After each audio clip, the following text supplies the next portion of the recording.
so much for having us today. We're so grateful to be here and to share our program, which really is just in its third year and developed very much in partnership with the Flutie Foundation.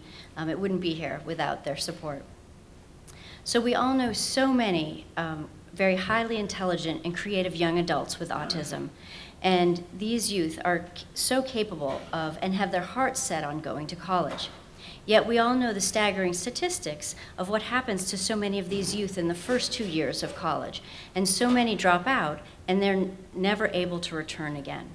So the next step, College Success and Independent Living Program, was developed to address this very problem. And we help these bright young individuals with autism prepare for a successful transition to college and give them the tools that they need to successfully transition into college and be able to stay there and succeed once they're there.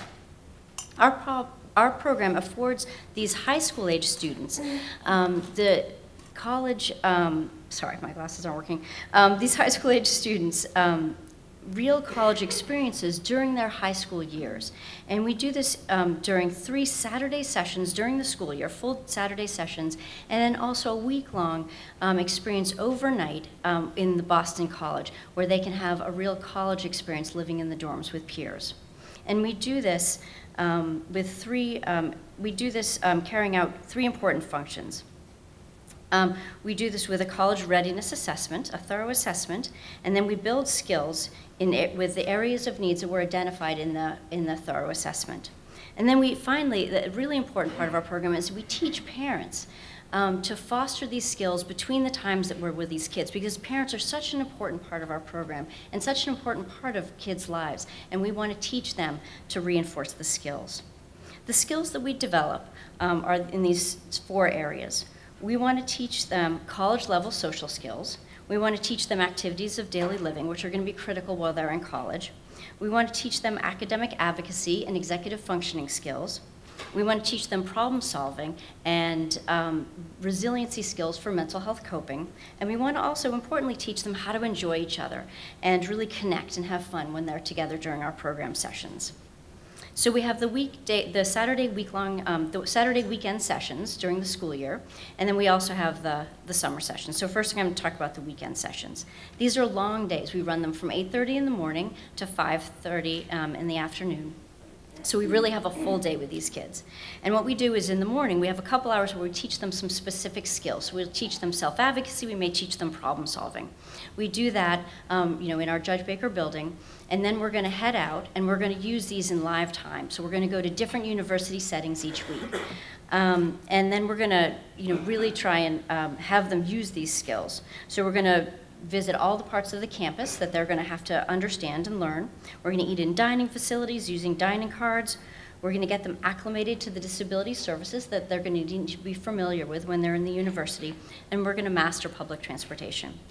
At the same time during these Saturday sessions, we're going to have 2-hour sessions where somebody meets with the parents, and we're going to teach the parents these same skills that we're teaching the kids, because it's so important that the parents also learn the same skills so that they can reinforce them in between the sessions that we have with the kids, so they can keep generalizing this knowledge to the community settings.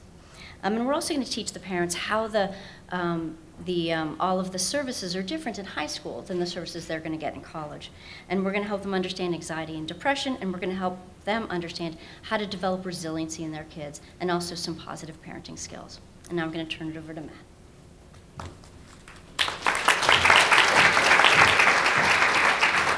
Thank you, Sue. So our summer week-long program at Boston College, this allows our participants an opportunity to live with a roommate and suite mates, some of whom have never lived with anyone else in their room before. It allows our participants to eat meals both on in-campus facilities and off-campus during group social outings, as well as use public transportation for off-campus excursions. Our participants get to take responsibility for a clean room and clean suite, and everyone's favorite, doing personal laundry, sometimes for the first time. Our participants receive social communication instruction and coaching, and take classes on resilience, on coping, on relaxation, yoga, and nutrition. We tour Boston College and meet with various departments which would be applicable to other colleges and universities, especially support departments like the Disability Services and Counseling Centers. Our program gives our participants some real-life opportunities to better understand their personal preferences for things like optimal environments in which to study, selecting a healthy bedtime, which is a big trial and error for many of our guys and gals, and determining reasonable screen time limits, empowering our participants to be active decision makers in their increased independence. This past summer session included participants from Maine, New Hampshire, Illinois, Minnesota, as well as those from Massachusetts, and our gender split was 60% male and 40% female participants. The Flutie Foundation was a critical part of our program, as 100% of our foundation grant went to financial aid for our participants, and 53% of our participants this summer depended on that financial grant from the Doug Flutie Jr. Foundation. The youth and parents have loved the program, and data has shown the changes include that students are becoming more aware of healthy coping strategies, more confident in self-advocacy skills, and improving their overall thoughts and attitudes about living with peers and attending college.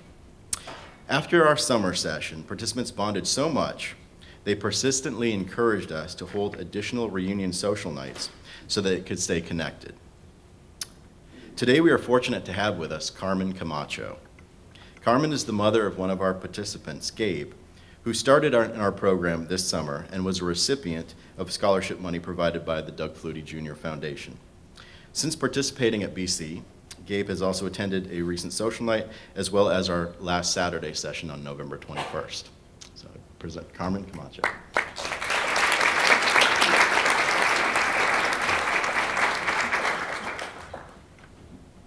Good morning.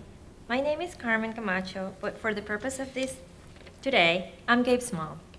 I want to thank Matt and Sue from the Next Step program and the Flutie Foundation for giving me the chance to talk to you this morning. I felt that I have to come and share with you our family experience with Next Step program, which gave Gabe the chance to experience college and college life.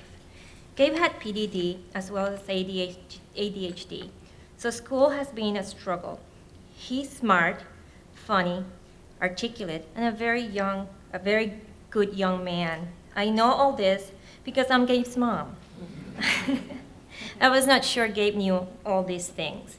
Having Gabe be part of Next Step gave him a little window of a peek of what things he can do and how he could do these things when me and my husband, his dad, are not around. He was able to see how independent he could be and actually realize that he has many skills that will help him through school and daily life. He experienced budgeting, sharing a dorm with roommates, preparing meals, and the greatest skill of all, how to advocate for himself and get help when he needs it. I know he could do all these things, but the awesome experience was that now Gabe's known.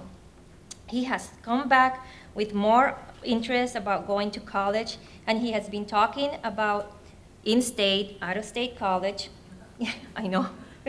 Gabe has been looking at programs and their requirements. He even got his PSAT application on his own.